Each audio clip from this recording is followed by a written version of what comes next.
your nation, your province, your southern Alberta. From the heart of Lethbridge, it's Bridge City News Weekend Edition with Jeanette Roche. Hello, thanks for joining us. Alberta is officially open for summer as the province moved into stage 3 of its Open for Summer plan on July 1st, meaning that all restrictions are now lifted with the exception of mask bylaws in individual municipalities. As Alberta enters stage 3 of the relaunch, not everyone is happy with the decisions made by the government. NDP finance critic Shannon Phillips discussed this week how the Kenney government has mismanaged the pandemic. Phillips says the choices made regarding the economy will have Alberta lagging behind other provinces for quite some time. What we have seen in Alberta is that we have experienced such a very poor economic growth since even before the pandemic. And so relative to the rest of the country, and in particular the big economies, right? Quebec, Ontario, British Columbia, and Saskatchewan, which is also an oil and gas economy, we're starting from far further back. And so, you know, while we might see a bit more growth this year, the fact is that our starting position is so much weaker than the rest of the large provinces and the rest of the country, effectively. I think what's important for Albertans to understand about that is that there hasn't been a job strategy from the UCP, and that is, you know, that lack of focus on ordinary people and working people is actually what's driving some of the lag in our recovery. As of June 29th, Alberta's top doctor is no longer presenting updates on the COVID numbers in the province. Dr. Dina Hinshaw, the province's chief medical officer of health, announced last week that June 29th would be her last update unless needed. For the past 15 months, the public tuned in to hear the latest COVID numbers on live updates twice weekly. Due to the low numbers, the province will now provide online reporting only. Alberta is reporting some of its lowest COVID-19 case counts in nearly a year. By the end of June, there were just over 1,100 active cases in Alberta, the fewest since August of last year. RCMP say their preliminary investigation of a fire that damaged a Catholic church on the Siksika First Nation east of Calgary early Monday indicates it was deliberately set. They say no one was in the church and the Siksika Fire Department was able to put out the flames before there was any major damage. Police in BC are also investigating 4 recent fires that destroyed Catholic churches in that province's southern interior, and Catholic churches in Saskatoon and Edmonton were vandalized with red paint in the past week. A hockey player paralyzed from the chest down in the Humboldt Broncos bus crash continues to make progress in his rehabilitation. Ryan Strichnitsky of Airdrie, Alberta, recently stood up with the help of a walker. Strichnitsky had a stimulator implanted in his spine in Thailand 2 years ago. 16 people died and 13 were injured when the Broncos hockey bus and a semi-trailer collided at a rural Saskatchewan intersection in April of 2018. How did it feel the first time you were able to stand? Yeah, it was incredible. I mean, doing that on my own, it was both physically and mentally exhausting, but you know, I'm happy I did it, and it's a good step in the right direction. Without their help, I wouldn't be able to do what I'm doing, so yeah, I'm just trying to be more independent. Pretty happy, mix of emotions, but again, not really satisfied. I know I got a lot more to give, and I know next session's going to be even harder, so it's, you know, really humbling to see the progress that I've made, but I've got a long way to go.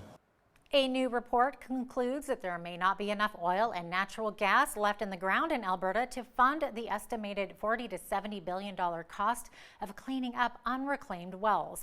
The report suggests the public should take over insolvent energy companies and operate their remaining wells to ensure whatever revenue is left goes towards site remediation. Regan Boychuk of the Alberta Liabilities Disclosure Project calls it a radical idea, but he points to the example of Trident Exploration, which was still pumping the equivalent of 10,000 barrels of oil a day when it collapsed in 2019, leaving more than 4,000 unreclaimed wells. Well, in a year unlike any other, positivity seemed to be a popular theme for Alberta parents naming their babies in 2020. The province says the names Hope, Peace, faith, charity, joy, happy, and brave all appeared on the list of registered names. Olivia continued a record streak as the most popular baby girl's name for the 8th year in a row, while Noah remained in the top spot for baby boys. Just over 49,000 babies were born in the province last year. We need to take a short break, but coming up, we hear from the interim leader of Alberta's Wildrose Party, who says he wants to make Alberta a sovereign nation.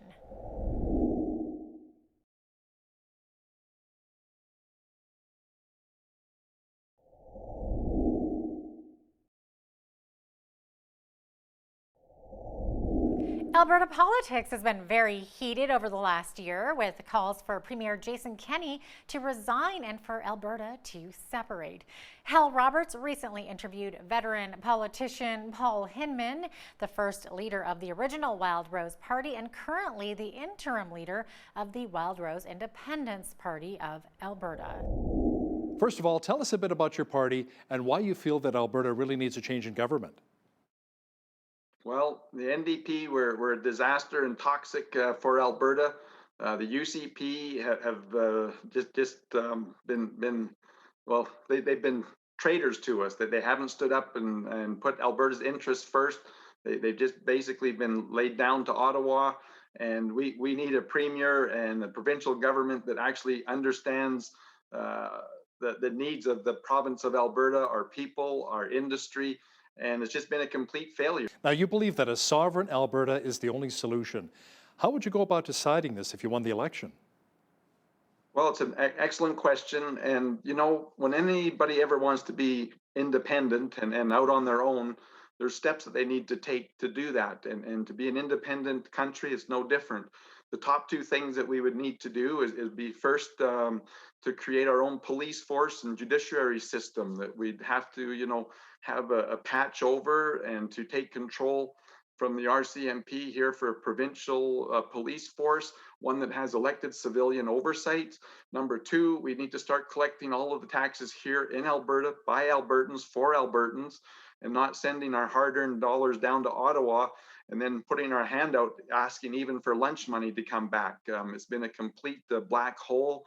We send $50 billion down to Ottawa and then we beg for money to come back, and that's just not acceptable anymore. You know, we'd create our own Alberta pension plan so people can have confidence in the future. We'd have our own employment insurance policy here, so that Albertans are supporting Albertans and not the rest of the country with their lax employment rules compared to ours. We'd actually govern ourselves with our own environmental legislation, and we'd actually, you know, continue to be able to promote Alberta industry, especially our oil and gas, which is just world renowned. I mean, we've set so many precedents when it comes to the good environmental regulations. Just all of those things have been cared for very carefully, and we're an example to the world, and the world needs more Alberta oil, not less, and we want to preserve that industry here. We'll protect it. We'll also look after our immigration policy, all of those things that will take those steps to exercise our full autonomy, so Albertans can have great confidence and say, oh wow, this really is working, this is wonderful, and have confidence to be able to then themselves voting in a referendum on sovereignty and not having politicians decide for them. Now, Paul, you mentioned the energy sector for just a moment there, oil and gas sector. How would you actually get our products to Tidewater? That's a big concern, even with Premier Kenney discussing that. Well, that's an excellent question. And as a member of Canada, we've seen very much that they're able to shut us down. That's one of the benefits of being a sovereign nation. International law does not allow countries to block other countries from exporting and getting their produce or bringing resources in from Tidewater. We'd actually be in a much better position, but not only that, you know, the Eagle Spirit Energy Corridor, those Indigenous people are very anxious and wanting to deal and to get a corridor going through northern BC. And I just think that the opportunity would be exciting as a Wildrose independence government to be able to move forward on these issues and not be blocked anymore by our current federal government, who says we're not allowed to have that right, even though the Constitution says we have it. They have not allowed us to exercise that right here in Alberta. So it would be an actual plus, not a negative. So, Paul, what are your thoughts on equalization payments? Has Alberta been giving too much, as Premier Kenney suggested? Well, people always talk about equalization payments. The problem is that we pay too many taxes. Equalization is just a small part of it. And I mean, the amount of money that we send in taxes versus what we're represented and allowed to participate in, it's laughable. And so it's a lot more than just equalization. It's the taxation of Albertans. It's the regulations of Alberta industries. It's the shutting down of our pipelines and our opportunities to export our products. I mean, it's the attack on our beef industry and agriculture. All of those things are attacks from Ottawa. And equalization, that's what you want to say, the flavor that people like to talk about, but it's a lot bigger problem than just equalization. We need to take a quick break, but stay with us for more.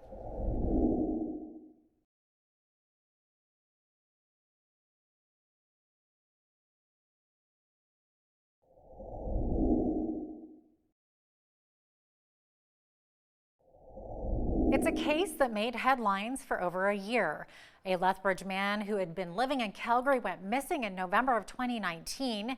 The last place 26-year-old Marshall Iwasa was known to be was in Lethbridge, Alberta in the early morning hours of Monday, November 18th, 2019, when he was leaving his storage locker. A week later, his truck was found torched in the back country near Pemberton, British Columbia, but Marshall has never been found. Marshall's case has been classified simply as a missing persons case, but his family has strong suspicions that it could be criminal in nature. Marshall's been missing now for more than a year and a half, but his sister Paige Fogan is still holding out hope that someone somewhere has seen or even knows something. Paige Fogan joins me to talk about her brother. Paige, I know it's been a while since we've chatted, but what's the latest in this case and in your search? For us, we're just trying to figure out the best way to keep Marshall in everyone's minds and, making sure everyone's still aware that we're still looking, he's still missing, we're still looking for tips or leads. Last year, our team organized a really big search up at the truck site, and from there, not much was found. I think for us, it just kind of reaffirmed that, maybe he wasn't ever up there. We're not quite sure where he could be, but looking forward, what does that mean for us moving into this summer? And for us, I think what we're going to try and do at this point is continue to bring awareness by having a new updated poster that will include a lot of his tattoos, because he has very unique tattoos. So this summer, what we're hoping to do is have a few different billboards in a few different provinces, just to kind of help keep bringing awareness. And if people are out and traveling in the summer, if the borders still aren't open and people are traveling a lot by vehicle, especially around in Canada, we're hoping to increase awareness that way. Now, you mentioned that Marshall had some very unique tattoos. Maybe let's talk about those. This could be a good identifier. He's got a koi fish, and then on the outside of the bicep would be the kanji, or kind of like towards the inside will be the kanji of our last name, the Japanese lettering for our last name, and then some flowers and waves, and that kind of wraps around his whole arm. Then on his same side, on his rib cage, he has, I don't know exactly how it's described. To me, it's like it has a specific name, but it's almost like an octopus with a mask, or a squid with a mask. And then on his chest, he has two different tattoos on each pectoral. One of them is a wolf in sheep's clothing, and another one is like a samurai tiger. I think from the beginning, Paige, you would agree that this case has been incredibly bizarre. You've got two different fire investigators, one saying that it's arson, the other saying it's not arson, or inconclusive anyway, and then other factors that have made this case so very difficult.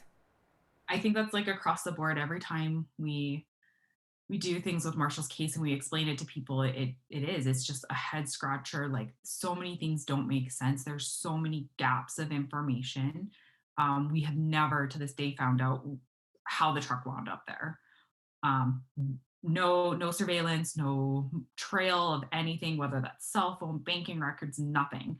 has ever shown us even like what route the truck might have taken. We never have found that out. And that's something it's been pretty difficult because it makes it really hard for our family to even guess where do we go next. So say we were to plan another search, we don't even know where we would start at this point. And there is so much space between here and where his truck was found. And that's just the final ending spot of the truck. We don't know where the truck was before that. It could have made it to Vancouver and then gone back towards where it was eventually found, or it could have just ended up there. But we've never found answers to those questions that we have. And how is the family coping with all of this? It's hard. It's hard. When this all went down, I was living in a different country and we've moved back now. And it's hard to kind of start getting back to some level of normalcy as far as like, going to work, living my life, and still having this go on and not have answers. That's so challenging. It's such a weird place to be in. To be back in the city I grew up in, but my brother's not here is just terrible, and really a challenge. Thank you so much for your time to speak with us about this, Paige. We know this is a difficult time and we really appreciate you coming on. That was Paige Fogan, sister of Marshall Iwasa, who has been missing since November of 2019. If anyone has any information on Marshall's whereabouts, please contact Lethbridge Police Service or Crime Stoppers or the National Center for Missing Persons and Unidentified Remains. We need to take a short break, but we'll be right back.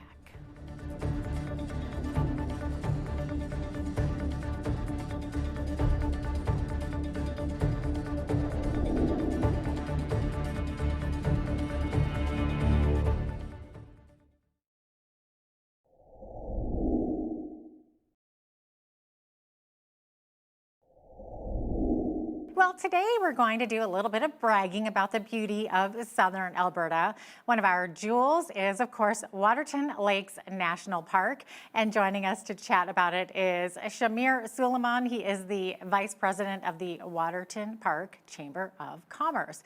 He's also the owner of the lovely Bayshore Inn, which is nestled right along Waterton Lake. Welcome to Bridge City News. Shamir, so great to have you here with us today. Great to be here. Okay, so for any viewers who have never visited Waterton Lakes National Park, why don't you take a minute, please, and tell them why they should visit this beautiful place? It's been an interesting summer, especially last year, with so many people from all over this province not realizing that Waterton first was in Alberta. Second, seeing the picture so many times and thinking it was Banff, and then so many Albertans finally saying, you know what? Let's go there. And so we had so many new people that had never been.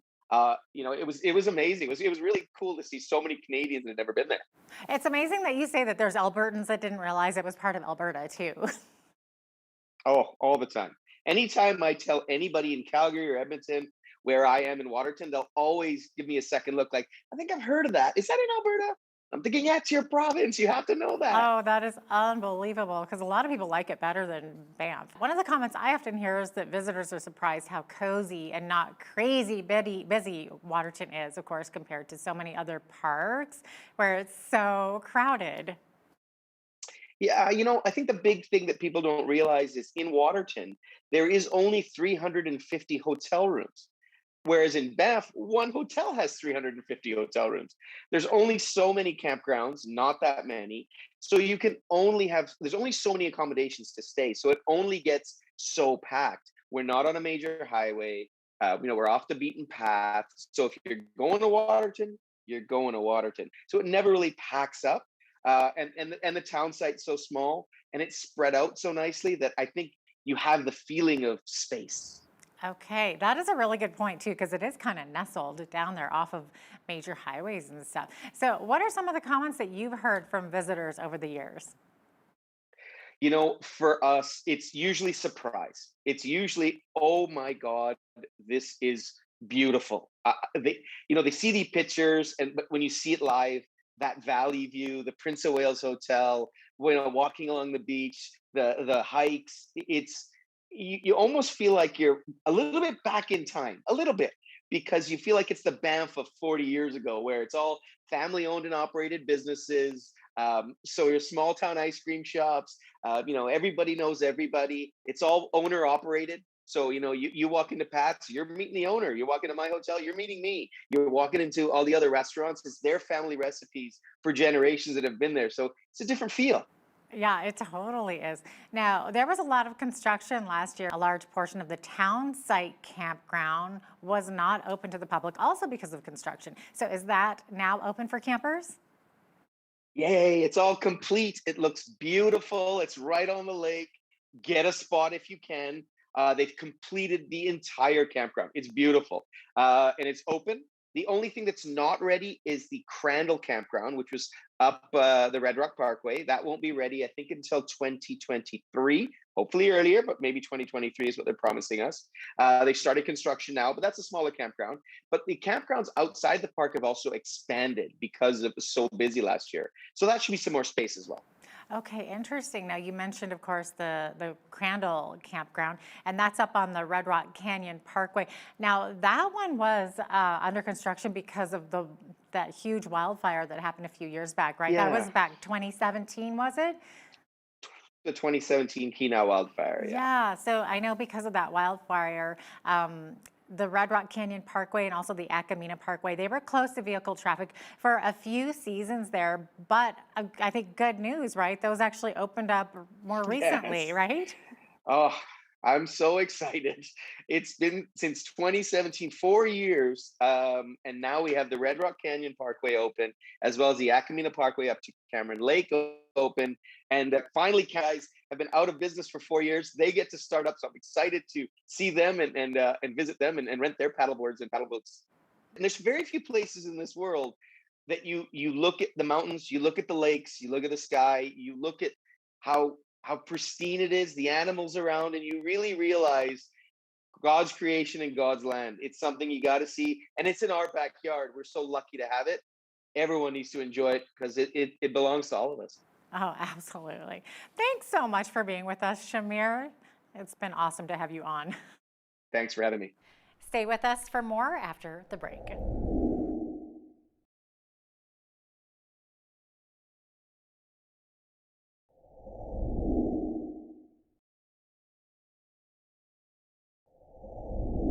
Lethbridge City Council voted unanimously on Tuesday for the temporary mandatory face coverings bylaw to be repealed on July 1st, the same day Alberta enters stage 3. Carson Marsuk has more.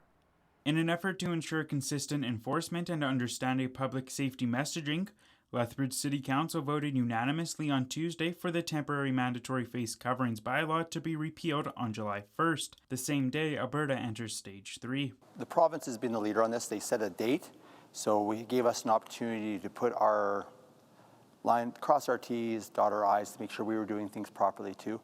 But I think we would have created a lot of confusion if our existing bylaw would have stayed in place, which is technically to the end of the year. And the only time we'd be able to revisit, if it wouldn't have been unanimous, would have been our July 13th meeting, which is 13 days of chaos. Along with Lethbridge, both Edmonton and the town of Taber, among other places, have repealed their mask bylaw for July 1st. Tuesday's hearing carried all 3 readings unanimously.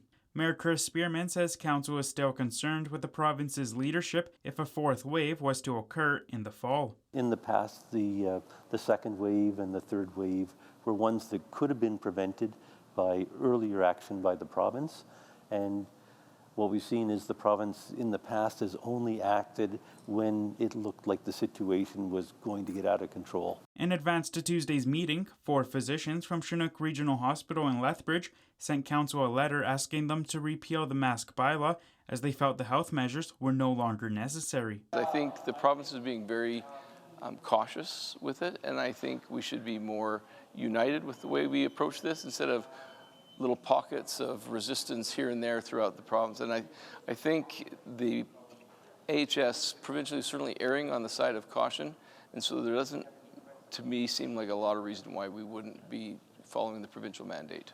However, masking will still be required in specific settings as determined by the Government of Alberta, including continuing care settings as well as on public transit. For Bridge City News, I'm Carson Marsuk. Thank you, Carson. The Lethbridge Police Service and Lethbridge Police Commission have submitted a revamped action plan to the Minister of Justice and Solicitor General, Casey Madu. In recent months, Madu had some serious concerns and threatened to potentially dissolve the police service if they did not submit to him a plan, which he'd hoped would address some of the public concerns about the police service. BCN spoke with Police Commission Chair Rob Van Spronson about the revamped plan. The action plan is actually going to be combined. So the first part will be combined with this part into one bigger piece. So this second piece just adds a bit more information and then adds some pieces that weren't there because the minister didn't ask for it on the first request. So it's a little bit bigger. It looks a lot more in the change culture piece, the management piece, in terms of we know that there's some changes that need to be done in the Lethbridge Police Service. So we want to see basically a strategy to ensure that the change is being done. Even though school is out for summer, local law enforcement agencies have joined forces to help children start off the next school year right. Organizers say the program this fall will help provide students with a new pair of shoes so they can start the new year on the right foot. Today we are collaborating not only as a community but also with our surrounding Indigenous communities, law enforcement with Piikani Nation, RCMP, as well as Blood Tribe Police Service and Lethbridge Police Service. We are here today to ask our community to come together to sponsor over 200 children is our optimistic goal. We do anticipate more so that we can come together and ensure as many children within our community of Lethbridge, 4 schools particularly, represented from both school districts, along with children and students in the Piikani and Kainai Nation. We want to bring our community collectively together to ensure that all students that are in need can return back to the school year with brand new shoes. Lethbridge Police Office will be leading a hand to the shoe drop-off event on August 14th to show our ongoing support for these community initiatives to make this our community, and also in this case our neighboring communities, a better place to live and make sure we look after our kids. Any student of any age may be selected for a new pair. The shoes will be available for pickup at Lethbridge College. Up next, there's a group in town who's changing the perception of the word bikers. These guys help those less fortunate in our city. A lot of people don't see, a group of bikers riding around and think, oh, they must be doing some charity work or, helping somebody. They think they're maybe out for a ride or, just out doing their thing. So we kind of want to bridge the community between the nonprofits and the different charities and groups to help everybody get connected with the resources they need and, to do as much good as we can.